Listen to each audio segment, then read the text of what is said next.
Hello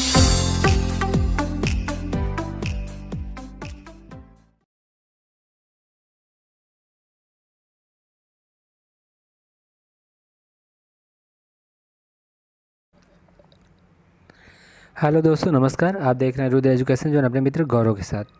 दोस्तों, आज मैं आप लोगों के लिए लेकर के आया हूँ BLISS04। ठीक है। देखिए, एक बात मैं आप लोगों को बता देना चाहता हूँ कि बहुत से बच्चों के कमेंट आ रहे हैं कि सर BLISS03 का वीडियो बना दीजिए। मैं क्षमा चाहता हूँ, क्योंकि BLISS03 का कोई मैटर है नहीं मेरे पास प्रेजेंट टाइम में। ठीक है। और कल एक बच्ची का आया था मैसेज कि सर आप जो है कि BLIS 09 पे बना दीजिए। 09 का मैटर भी मेरे पास सच में नहीं था। अगर रहा होता तो मैं आप लोगों के लिए ज़रूर हेल्प के लिए मैं हमेशा तैयार रहता हूँ, और ख़ास तौर से अपने BLIS के बच्चों के लिए। ठीक है, जिनकी वजह से मेरा चैनल ये ग्रो कर रहा है। ठीक है। और आज मुझे बहुत खुशी हो रही है। मैं आप लोग को एक अपने चैनल की बात बताना चाहता हूँ कि आज मेरे चैनल पर इतने सब्सक्राइबर हो गए हैं, 1200। ठीक है। ये मुझे बहुत खुशी मिल रही है कि लोग मुझसे जुड़ रहे हैं। ठीक है। और मैं आप लोगों की हमेशा हेल्प ही करना चाहता हूँ। मैं यही चाहता हूँ कि मेरे वजह से अगर किसी का फ़ायदा हो रहा है, मेरे इन्फॉर्मेशन की वजह से अगर मेरी कोई सूचना किसी के लिए काम आ जा रही है, तो वो मेरे लिए बहुत बड़ी चीज़ है। ठीक है। तो मैं यही समझ के अपने चैनल पर काम करता हूँ। ठीक है। तो आइए देखते हैं आज मेरे पास जो मैटर है वो मैटर है BLISS04 का। ठीक है। BLISS04 इसमें क्या है, कार्यालय परिवेश के विषय में बताया गया है। कार्यालय परिवेश और आंकड़ा संसाधन। ठीक है। तो आइए देख लेते हैं कार्यालय परिवेश ये आपकी जो है कि यूनिट 1 है। ठीक है। यूनिट 1 में कार्यालय परिवेश में आप देखेंगे कि कार्यालय का संगठन कैसे होगा, और कार्यालय में प्रलेख प्रवाह। ठीक है। और कार्यालय प्रबंध एवं मानवीय संबंध, और कार्यालय प्रबंध सूचना तंत्र। ठीक है। कार्यालय में आधुनिक प्रौद्योगिकी के प्रयोग की स्थिति। ठीक है। आइए देखते हैं कार्यालय की अवधारणा। ठीक है, ध्यान दीजिएगा। ठीक है, यहाँ पर कार्यालय की अवधारणा बताई गई है। इसमें क्या है ये सब हम देखेंगे। कार्यालय वह स्थान है जहाँ कार्य संचालन के लिए व्यक्तियों का समूह प्रतिदिन मिलता है। ठीक है, कार्यालय वह स्थान है। ठीक है, ऑफिस जो है आपका वह स्थान है जहाँ पर, ठीक है, जहाँ पर कार्य के संचालन के लिए आप ऑफिस में क्यों जाते हैं। जो लोग स्कूल में पढ़ाने जाते हैं क्यों जाते हैं, बच्चों को पढ़ाने के लिए ना। स्कूल का मैनेजमेंट सिस्टम, ठीक है, स्कूल का पूरा क्या है, स्कूल का मेन फोकस क्या है, बच्चों को पढ़ाना। बच्चों से ही तो स्कूल चलता है ना। तो इसी तरह कोई भी ऑफिस है जहाँ पर कोई वर्क करने के लिए लोग जाते हैं, तो कार्यालय वह स्थान है जहाँ पर संचालन के लिए व्यक्तियों का समूह प्रतिदिन मिलता है। ठीक है। और यह सरकार के अधीन कार्यालयों में विशेषकर सार्वजनिक किस्म के प्राधिकार या विश्वास न्यास का सेवा का स्थान है। गैर सरकारी क्षेत्र, सार्वजनिक क्षेत्र, सरकार के प्रशासनिक और लेखा कार्मिकों का समूह कार्यालय के सभी नियमित कार्यों को देखते हैं। ठीक है। तो ये है। ठीक है, कार्य आपका देखिए यहाँ पर दो तरह का यहाँ बता दिया गया है कि एक तो आपका गवर्नमेंट हो सकता है और दूसरा आपका हो सकता है प्राइवेट। ठीक है, लेकिन दोनों जगह ऑफिस होता है। ठीक है ना। ठीक है, तो यही चीज़ें यहाँ पर समझाई गई हैं। कार्यालय के स्वरूप और उसमें कर्मचारियों की संख्या में काफ़ी विविधता होती है। यह संगठन में कार्यान्वित कार्यों या उसकी किस्मों पर निर्भर करता है। कार्यालय एक सूचना संसाधन केंद्र है। ठीक है, कार्यालय का है एक सूचना संसाधन केंद्र है जहां सूचना प्राप्त की जाती है तथा उसका भंडारण किया जाता है और प्रतिनयन किया जाता है। उसे अन्य सूचना के साथ संग्रह किया जाता है, पुनः संरूपित किया जाता है। ठीक है। अच्छा, हम सूचना का हम भंडारण क्यों कर रहे हैं भाई, हम कोई भी सूचना आ रही है उसको एकत्रित क्यों कर रहे हैं, क्योंकि वो हमारे फ्यूचर में हमारे व्यापारिक संगठन के लिए, ठीक है, या बिजनेस के लिए उपयोगी सिद्ध हो सकती है, इसीलिए हम उसका भंडारण कर रहे हैं। ठीक है। कार्यालय की भूमिका क्या है भाई, ये देखिए, ये हो गया निवेश हो गया, और ये निर्गम हो गया, और योजना निर्माण नियंत्रण प्रशासन हो गया। सारा यहाँ से सब कुछ यहाँ से नियंत्रित होगा। ठीक है, और निवेश करने के बाद आपने जो निवेश किया यहाँ से निर्गम हुआ। कार्यालय की ये भूमिका है। ठीक है, नीचे कुछ यहाँ पर परिभाषा दी गई है। कार्यालय को एक ऐसा स्थान माना जाता है जहाँ संगठन का नियंत्रण तंत्र स्थित होता है। जार जार टेरी ध्यान दीजिएगा, कार्यालय की परिभाषा दी गई है यहाँ पर। और परीक्षा में अगर पूछा जाए, अभी मैं पेपर भी आपको दिखाऊंगा उसमें किस टाइप के प्रश्न पूछे गए हैं, इसलिए वीडियो के लास्ट तक बने रहिए, इसकी बिल्कुल मत कीजिएगा, ठीक है। वीडियो को ध्यान से देखिए।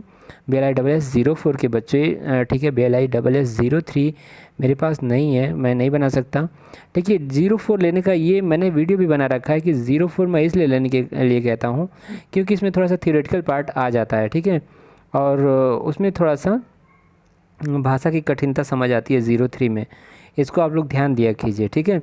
कार्यालय को एक ऐसा स्थान माना जाता है जहां संगठन का नियंत्रण तंत्र स्थित होता है। जॉर्ज आर टैरी के अनुसार कार्यालय कार्य का प्रशासनिक केंद्र है। कार्यालय को सूचना और अभिलेख की सेवा प्रदान करने वाले साधन के रूप में परिभाषित किया जाता है, मिल्स एंड स्टैनफोर्ड के अनुसार, ठीक है।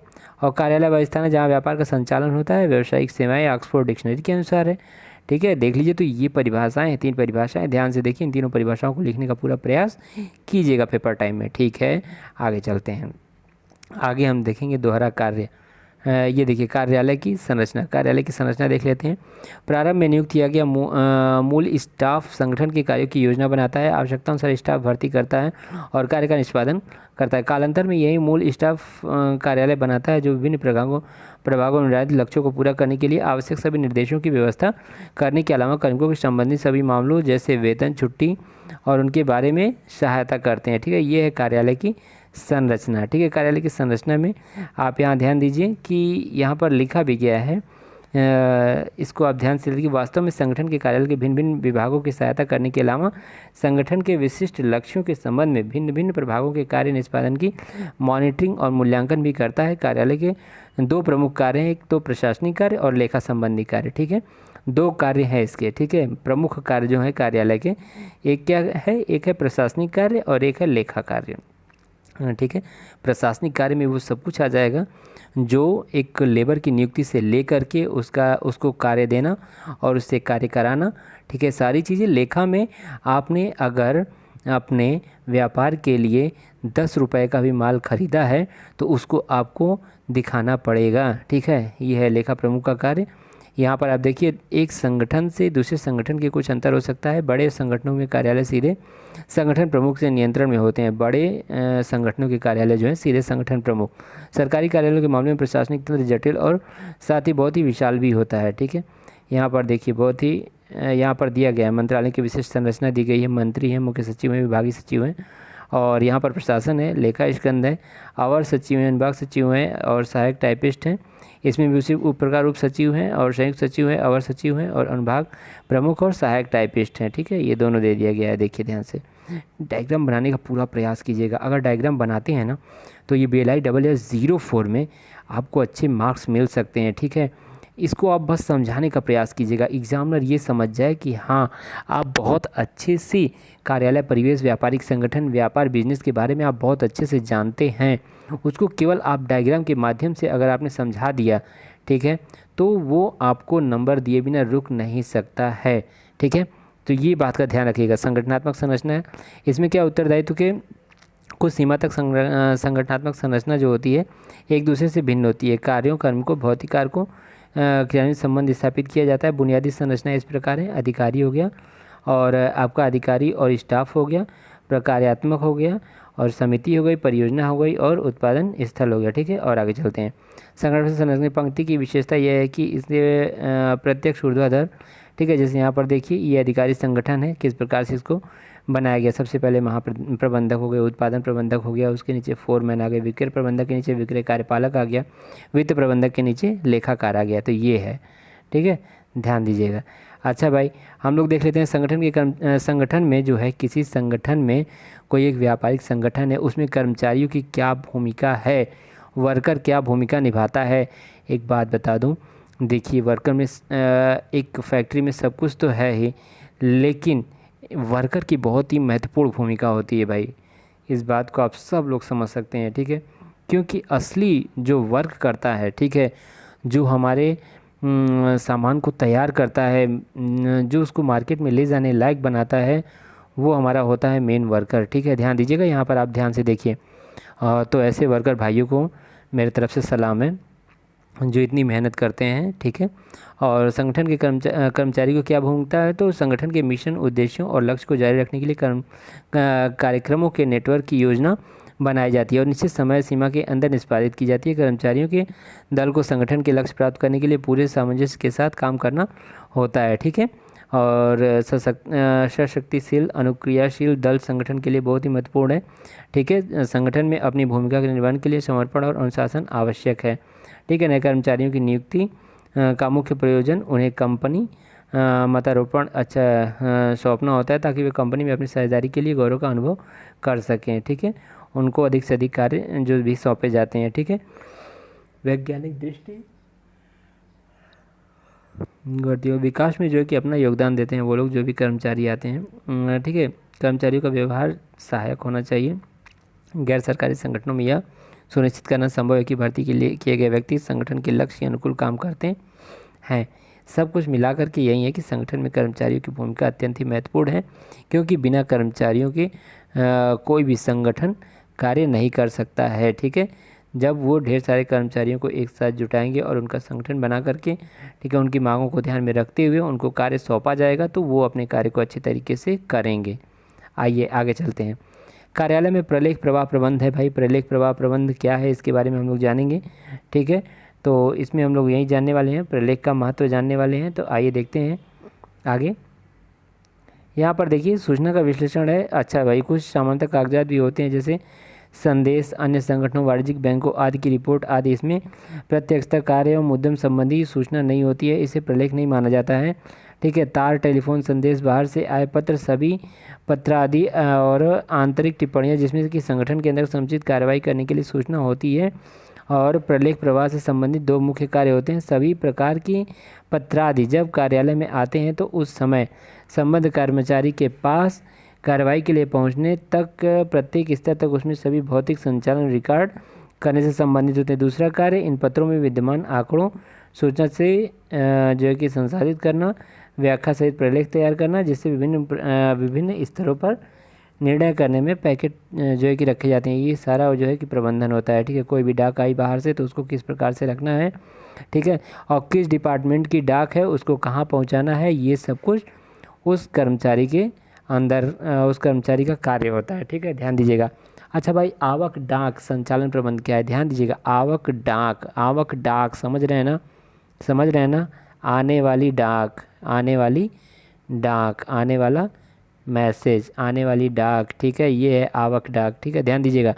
आवक डाक तलक से प्राप्त जो है कि संदेश, तार आदि खोलना और उनको रिकॉर्ड करना। किसी भी कार्यालय में कार्य दिवस का सबसे पहला काम होता है। इन कार्यों में संचालन की प्रणाली ग्राहकों पर बहुत अधिक प्रभाव पड़ता है। इसका कार्यालय की सामान्य दक्षता प्रतिबंधित होती है। देखिए शब्दों का थोड़ा सा इसमें वैसा एक तरह से सरल नहीं मिल पा रहा है, ठीक है। कहा जाता है ना कि एक सरल वाक्य, वो नहीं मिल पा रहा है, लेकिन इसको मैं सरल वाक्य में आपको समझाने का प्रयास करता हूँ कि कार्यालय में आने वाली डाक का किस प्रकार से प्रबंध किया जाता है, ठीक है, उसको किस प्रकार से रखा जाता है। कुछ कार्यालय आवक डाक रजिस्टर का भी प्रयोग करते हैं, ठीक है, यहाँ आप देख रहे हैं लिखा गया है, ठीक है। और उसको जो है कि पन्नों का उत्तर कितनी तेज़ी से दिया गया है, क्या पत्र फाइल में रखे गए हैं, ये सारी चीज़ें बड़े संगठन का डाक रजिस्टर में दर्ज नहीं करते हैं। इसके फलस्वरूप आवक डाक कार्रवाई के लिए डेस्क में बहुत जल्दी पहुंच जाती है। भारत सरकार के एक बहुत बड़े कार्यालय में जहां सभी पत्र रजिस्टर में दर्ज किए जाते हैं, वहां उन्हें कार्रवाई के लिए डेस्क पर पहुंचने एक सप्ताह या 10 या 12 दिन लग जाते हैं। सही बात है भाई, ठीक है। और आगे हम लोग देखते हैं यहाँ पर सूचना संसाधन क्या है भाई। तो सूचना संसाधन असंख्य पत्रों, रिपोर्ट, तारें, टिप्पणियों में जो है कि असंख्य सामग्री होती है। इससे उपयोगी सूचना तैयार की जाती है, जिसके आधार पर असंसाधित सामग्री होती है, जिसके आधार पर जो है कि अधिकारी वर्ग में निर्णय लेते हैं। सूचना संसाधन के लिए बहुत दक्षता की ज़रूरत होती है। इसमें सारणियन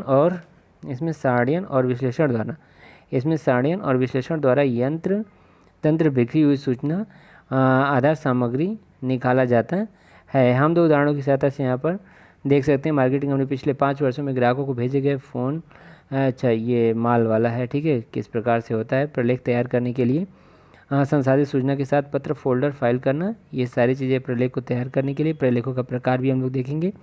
अच्छा भाई, प्रलेख तैयार करते समय कौन सी वो 7 चीज़ें हैं जिनको ध्यान में रखना चाहिए? तो ध्यान दीजिए, शुद्धता, ठीक है, स्पष्टता, ठीक है, और संगठन यानी कि कंसल्टेंस, ठीक है, और शिष्टता, संक्षिप्तता, संपूर्णता, सुविचारण, ठीक है, ये सारी चीज़ें ध्यान में रखनी है। प्रलेखों के प्रकार यहाँ पर देखिए बताए गए हैं। प्रलेखों के प्रकार हैं कितने प्रकार के होते हैं? मिशन और लक्ष्य को बनाए रखने के लिए, मिशन और लक्ष्य को बनाए रखने के लिए कंपनी फर्म को अनेक कार्य शुरू करने पड़ते हैं, जैसे कच्चे माल की कीमतों की सूचना, कच्चे माल के लिए क्रय आदेश देना, बिलों का निपटान करना, तैयार माल का प्रेषण करना, बिक्री सूचना, लेन देन, टेंडरों, विज्ञापन जारी, ये सारी चीज़ें। एक चीज़ मैं बता देना चाहूँ, जिन बच्चों का इंटर लेवल पर कॉमर्स रहा होगा या बीकॉम रहा होगा, उनके लिए तो ये सारी चीज़ें बिल्कुल सिंपल है, वो इस पेपर को आराम से कर ले जाएंगे, ठीक है, क्योंकि सारी चीज़ें हैं ये, ठीक है, इंटर लेवल कॉमर्स में। कंपनी की विभिन्न वाणिज्यिक सामान की मूल्य कोटेशन मांगती है, ठीक है, ये सारी चीज़ें वही हैं। कार्यालय परिवेश में बुनियादी तौर पर कम से कम 3 प्रकार के होते हैं, ठीक है, प्रबंध प्रशासन से संबंधित प्रलेख, वित्त प्रशासन और योजना प्रशासन, ठीक है, 3 मुख्य हैं, ठीक है, 3 मुख्य हैं, ठीक है। और आगे चलते हैं हम लोग। यहाँ पर जावक डाक देखा जाएगा सीधा, आवक डाक देख लिया आपने, जावक प्रलेख प्रवाह तंत्र जिसका वर्णन पहले भी किया जा चुका है, उसमें फलस्वरूप प्रलेख विचाराधीन विषय के बारे में कुछ निर्णय होंगे। जब एक बार निर्णय ले लिया जाता है तो उसे उसी प्रलेख रिकॉर्ड में किया जाता है। निर्णय रिकॉर्ड करने के बाद टिप्पणी के रूप में पत्र द्वारा अन्य को सूचित किया जाता है। प्रत्येक कार्यालय में अन्य संगठनों को भिन्न भिन्न स्थानों पर उसी संगठन को पत्र भेजने की आवश्यकता होती है। सामान्यतः कार्यकलाप कार्यालय केंद्रित होते हैं, ठीक है, इसको ध्यान में रखिएगा, ठीक है। ये हो गई जावक डाक है आपकी। यहाँ पर हम लोग देखेंगे प्रलेख भंडारण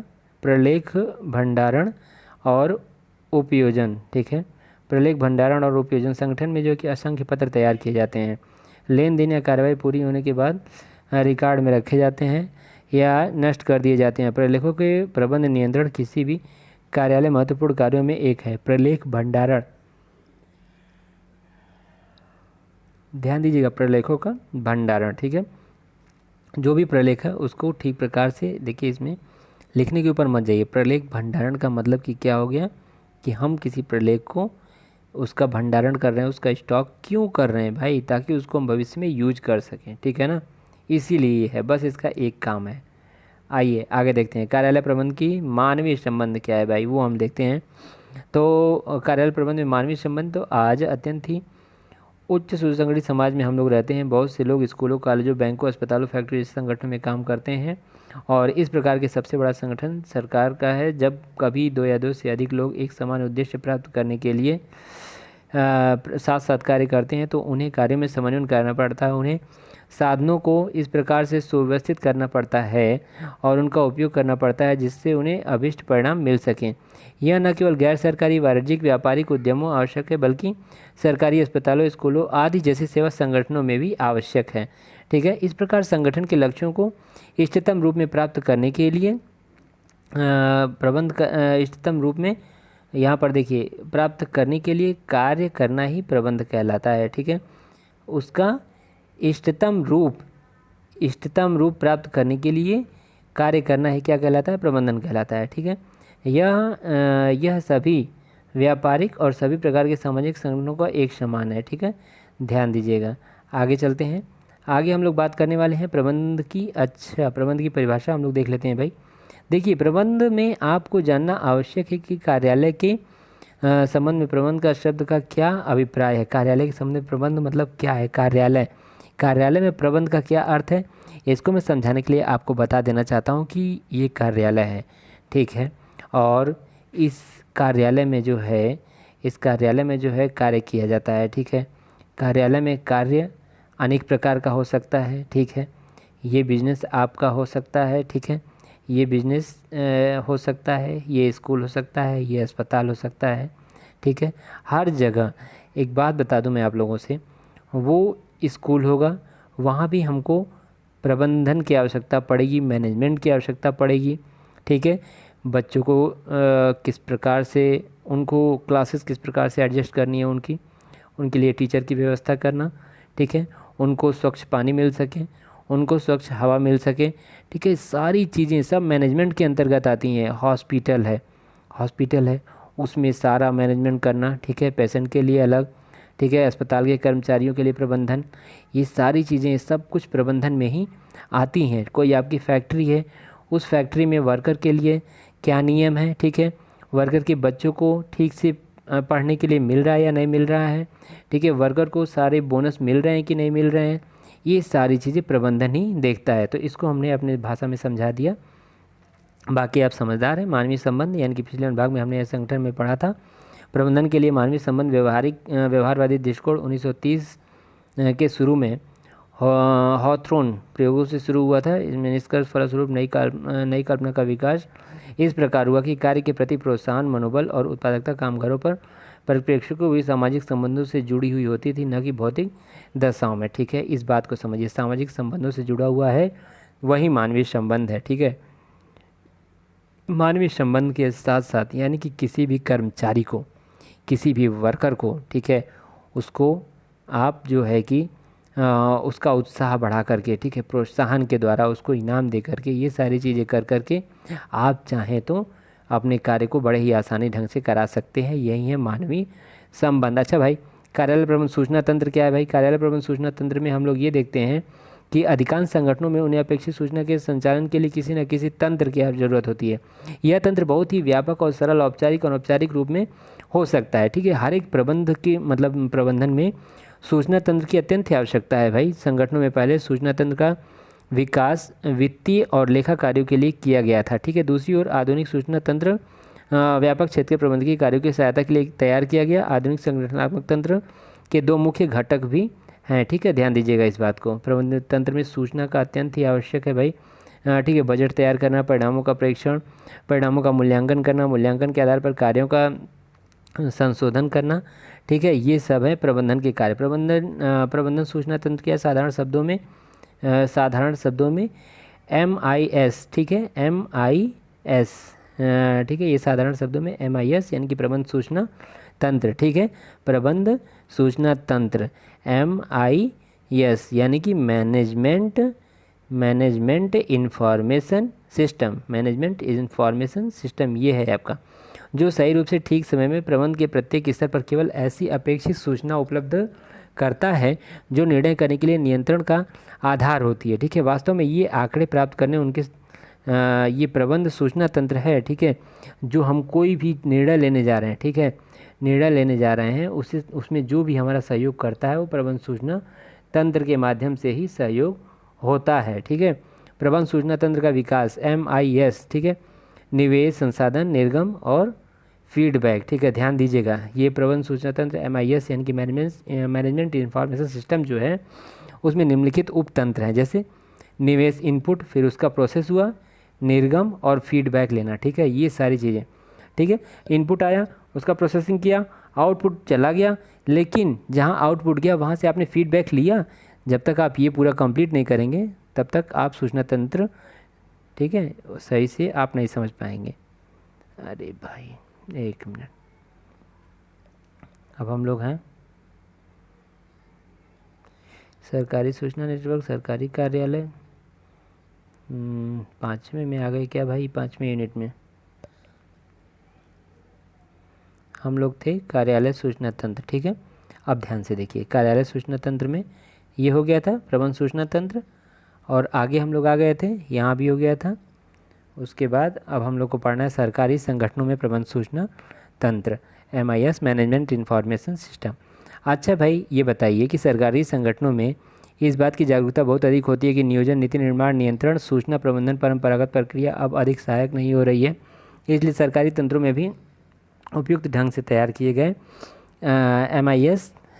MIS की आवश्यकता महसूस की गई। ठीक है, और पिछली शताब्दी के दौरान भारत सरकार ने सार्वजनिक क्षेत्र के संगठनों में उन्नत MIS तैयार करने के लिए शुरू करने के लिए पर्याप्त प्रयास किए। 1974 में डाक व तार विभाग से अनेक प्रकार के विभाग ने अपने टेलीकॉम प्रसारण के लिए वृहद MIS तकनीकी का विकास भी किया है। अच्छा भाई, सरकारी संगठन के विशिष्ट प्रबंध सूचना तंत्र, इसमें क्या क्या होता है भाई? तो इसमें देखिए, रजिस्टर, विवरण रजिस्टर, वैयक्तिक रजिस्टर और नए मामलों के रजिस्टर, स्वच्छ प्रति रजिस्टर, बकाया कार्य रजिस्टर, काल पुस्तिका, आवधिक रजिस्टर, रिकॉर्ड प्रेषण तंत्र, ये सारा है क्या? सरकारी संगठन के लिए। ठीक है ना। अच्छा भाई, 5वीं यूनिट में क्या है? 5वीं यूनिट में है आपका कार्यालय के आधुनिक प्रौद्योगिकी के प्रयोग की स्थिति।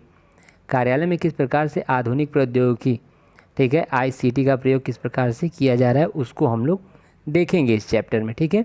तो कार्यालय स्वचालन की आवश्यकता, आपके लिए जानना आवश्यक होगा कि कार्यालय स्वचालन का क्या अभिप्राय है। कार्यालय स्वचालन समझ रहे हैं ना, ठीक है। कार्यालय का स्वचालन, स्वचालन अपने आप चालन कैसे होगा? कंप्यूटर आधारित उपकरण और कार्यकरण की नई प्रणालियों से ये संभव है, ठीक है। प्रत्येक कार्यालय चाहे वह किसी भी किस्म के कार्य में लगा हो, उसकी अनिवार्य प्रशासनिक प्रचालन और प्रचालनात्मकता कार्यक्रम में सीमा व्यापक होती है, ठीक है। और जो है कि इनमें जो है कि क्लर्कों और प्रशासनिक स्टाफ द्वारा निष्पादित नई पुनरावृत्ति और स्वरूप के रूप में कार्यों पर जोर दिया गया था, ठीक है।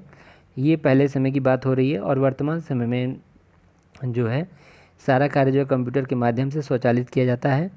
यहाँ देखिए कार्यालय स्वचालन के बारे में, इकाई 1 में हमने कार्यालय स्वचालन सूचना तंत्र के रूप में किया। यहाँ सूचना अंदर आती है, एकत्र की जाती है, परिष्कृत की जाती है और समन्वित की जाती है। अन्य सूचना के साथ इसको पुनः संरूपित किया जाता है और वितरित किया जाता है, ठीक है ना। औपचारिक कार्यालय तंत्र में कार्यकलापों में 4 श्रेणियों में विभाजित किया गया। प्रलेख प्रारूप पर संदेश वितरण और प्रसारण, व्यक्तिगत सूचना और सूचना अधिगम। ये है आपका कार्यालय स्वचालन, ठीक है। और सरकारी कार्यालय में स्वचालन कैसे है भाई? दिन प्रतिदिन के कार्यों में कार्यालय कर्मचारियों की गुणवत्ता, उत्पादकता और उनकी दक्षता सुधारने के लिए देश में जो है कि उच्चतम स्तर के सरकारी कार्यालय में जो है आपका यंत्रीकरण की आवश्यकता पर बल दिया गया है। मंत्रालयों और विभागों तथा उनके यंत्रीकरण का मतलब समझ रहे हैं? हाँ, यंत्रीकरण का मतलब क्या समझ रहे हैं आप? यंत्रीकरण, कार्यालय के यंत्रीकरण किया गया मतलब क्या?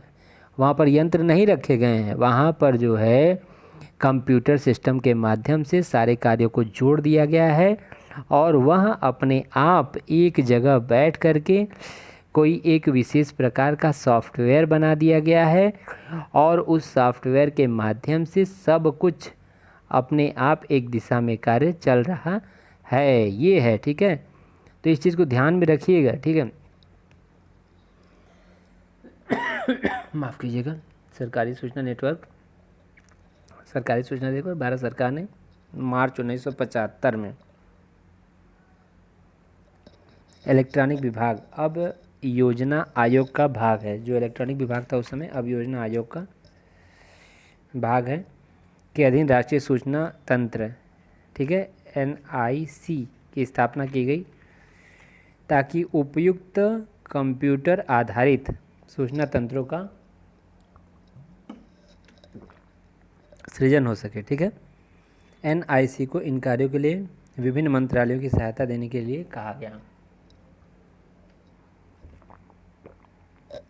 अब आप समझ गए हो ना किस पे बात की जा रही है? केवल यहाँ पर बात हो रही है कंप्यूटराइजेशन। हर एक चीज़ को कंप्यूटर से जोड़ा जा रहा है ताकि इसको स्वचालित किया जा सके।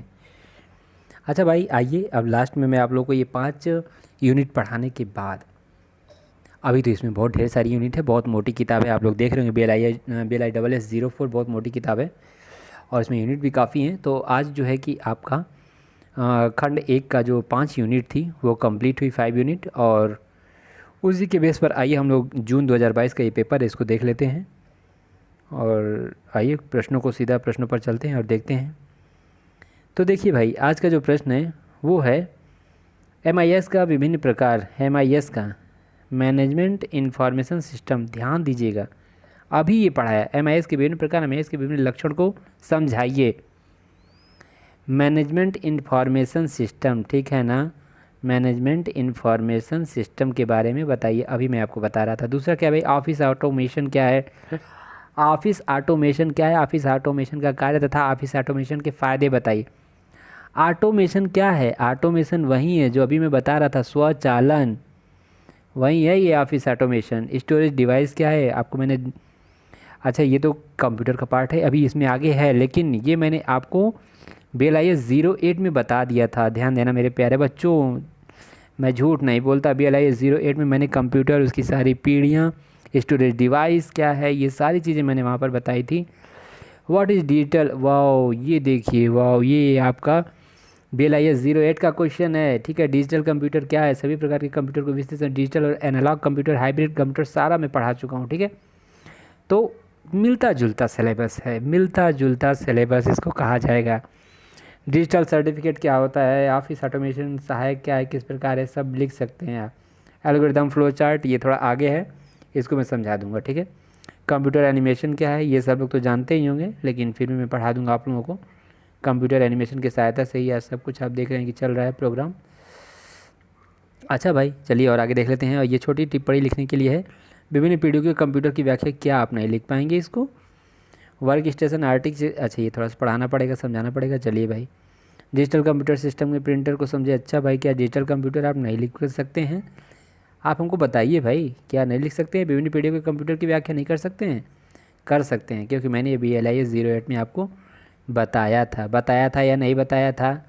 हाँ बताया था ना, तो आप लोग इसको कर सकते हैं। अच्छा भाई, आज का जो वीडियो था वो कैसा लगा ज़रूर बताइएगा। BLIS exam special class 2023-24 BLISS-04 का था आज, ठीक है। तो मैं आप लोगों से ये बोलना चाहता हूँ कि आप लोग मेरे एक फ्रेंड की तरह हो, और प्लीज़ मैं आप लोगों से यही रिक्वेस्ट करता हूँ कि अगर क्लासेस समझ आ रही हैं ठीक ठाक, ठीक है, कोई मैं अलग से कोई चीज़ नहीं कर रहा हूँ, केवल मैं आपकी किताब में लिखी हुई चीज़ को समझाने का प्रयास करता हूँ, ठीक है। जी हाँ, ये उत्तर प्रदेश से राजर्षि टंडन मुक्त विश्वविद्यालय द्वारा प्रदान की गई बुक है, और इसी को मैं समझाता हूँ ताकि इसको आप थोड़ा भी सुन करके अगर इसका 50% भी जा करके पेपर में लिख देते हैं तो आपको 60% नंबर से कोई रोक नहीं सकता है, ठीक है। फर्स्ट क्लास आप पास हो जाएंगे, ठीक है।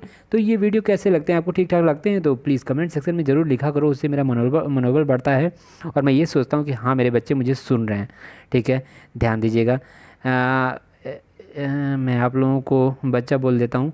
अच्छा ठीक है भाई, कोई बात नहीं है, गुरु शिष्य का अपना संबंध है तो मैं बोल देता हूँ, कोई बात नहीं है, ये बुरा मानने वाली कोई बात नहीं है, ठीक है। आप मेरे भाई जैसे हो, बच्चे जैसे हो, जो भी हो आप लोग, बस मेरा यही प्रयास है कि आप लोग मेरे इस वीडियो से कुछ भी सीखो, और सीख करके जा करके BLIS का पेपर अच्छे से दो, और रिजल्ट आए तो मुझे ज़रूर आ करके बताओ। बस इतना ही कहूँगा, और सभी लोगों को बहुत बहुत धन्यवाद और बेस्ट ऑफ लक अगले पेपर के लिए। और अगला पेपर मैं जान रहा हूँ कि अगला पेपर आपका यही है, BLISS-04, ओके। और BLISS-03 का मैटर हमको नहीं मिल पा रहा है, उसके लिए हम सॉरी, माफ़ी चाहते हैं, ठीक है। ओके, धन्यवाद।